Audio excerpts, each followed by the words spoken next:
Hey guys, it's Omni here with some more AFK Arena. Today we're back with Tier Maker and we are back with our Graveborn team. So we're going to break down the artifacts, which artifacts to put on which heroes, starting with Baden.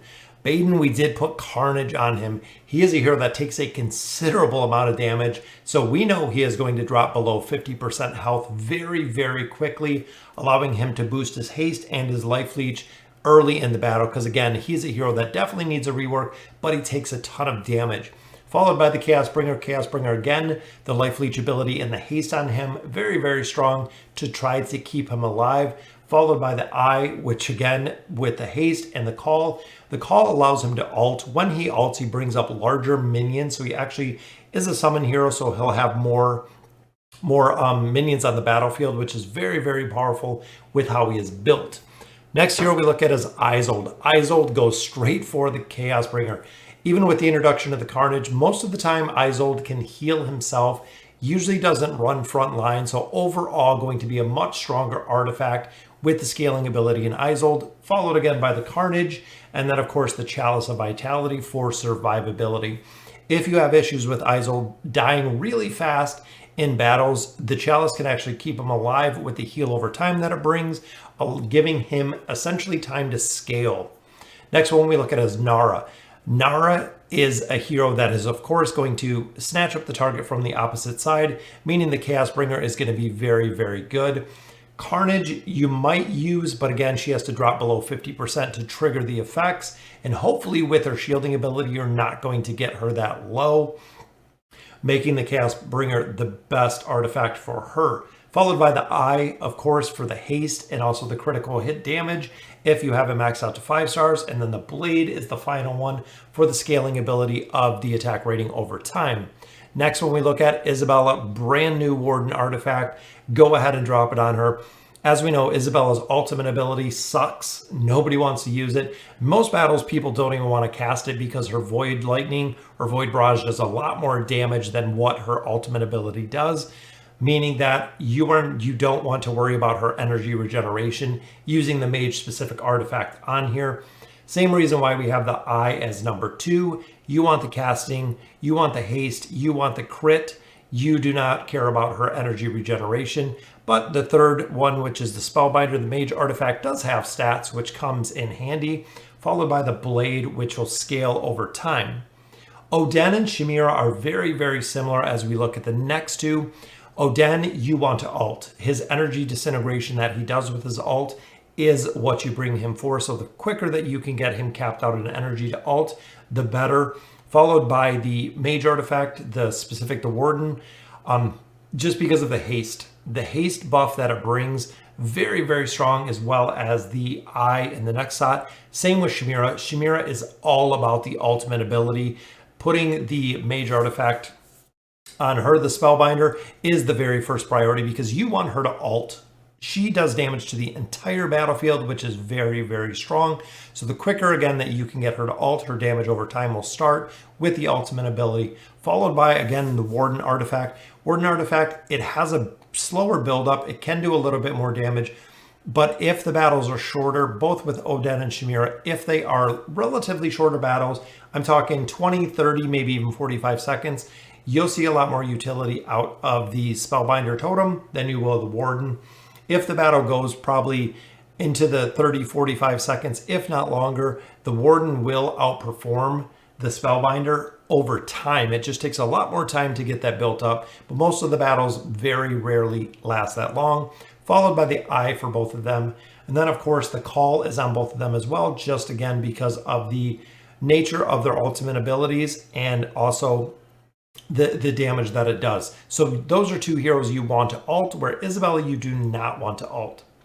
Silas is kind of unique. So he is a support hero. We put the Blade on him first.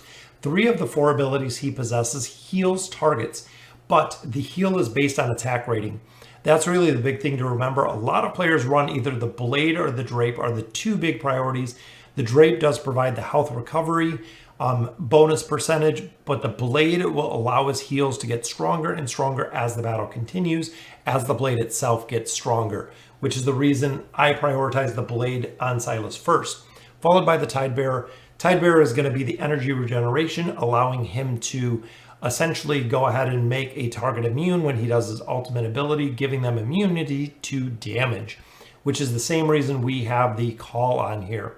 Next one is Kelthar. When Kelthar starts the battle, he switches places, meaning he is starting on the enemy side. Whenever you start a battle, the Shroud, he has to be shielded. He does a considerable amount of damage, but he also has a tendency to die very, very early because he cannot dodge the magic attack, meaning that with the Shroud giving him a shield, it is vital for his survivability. Once he scales, once he ults, once he kind of gets going, he's another hero that has to really get going to be good. Second one we look at is the Eye, for again the haste and the crit, very damage orientated. The Grace allows him to shield, so when he has a lot of RNG when he bounces around the battlefield. The Grace, when he ults, can actually shield him, again increasing his survivability.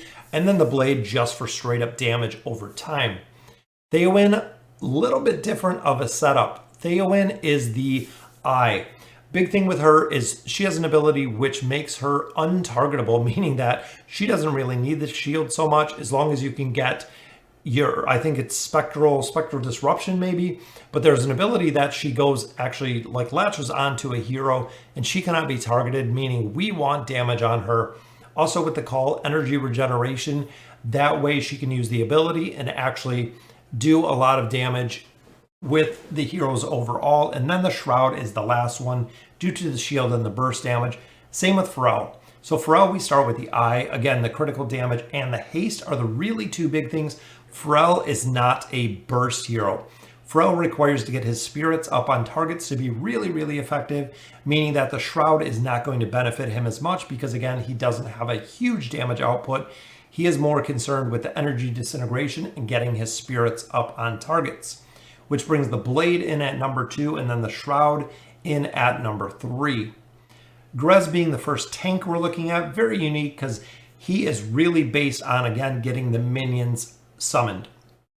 Once he gets some minions up, they do have a tendency to heal him. There's a 20% heal that comes with the minions when they are killed. Once he scales and you can get minions up on the battlefield, it's very, very hard to kill him. But up into that point, he is a very, very squishy tank, meaning he will die relatively early. The heal over time provided from the Chalice will usually give him enough time to heal and stay up through the battle. Second one we look at is the Eye, the haste. The haste is the big thing here. The quicker that he can ult, the quicker that he can get his abilities out, the more minions he can get up, which ensures his survivability, followed by the Blade. Over time, as he continues to summon minions throughout the entire battle, the Blade will increase the power the minions have, making them, in fact, stronger and doing more damage. Daemon is another unique tank. So here we put the Waistband just for the sheer amount of stats that the Waistband brings. Very, very powerful artifact to have on this hero. Followed by the Drape. Remember, he does steal some of the opponent's strength and defense. Also has a heal himself. He has a heal that he does cast, meaning the 15% recovery, health recovery from the Drape, if not higher at 5 stars, will provide him survivability, which can sometimes eclipse what you see with the Waistband. Third one we look at is the Call. His ultimate ability provides the Blood Shield. The Blood Shield allows him to steal the attack rating and the defense from the opponents, meaning that he is going to survive longer with the life leech provided from that ability. And then the Barricade. So the Barricade is just a protection artifact, which does yield some stats. Thorin, we all know about the Thorin cheese. So Thorin is a hero that you have to kill twice. After you kill him the first time, he does resurrect himself, coming back a second time if he is in the retaliation. So if Thorin is using his ultimate ability, you cannot kill him if you have the signature item up.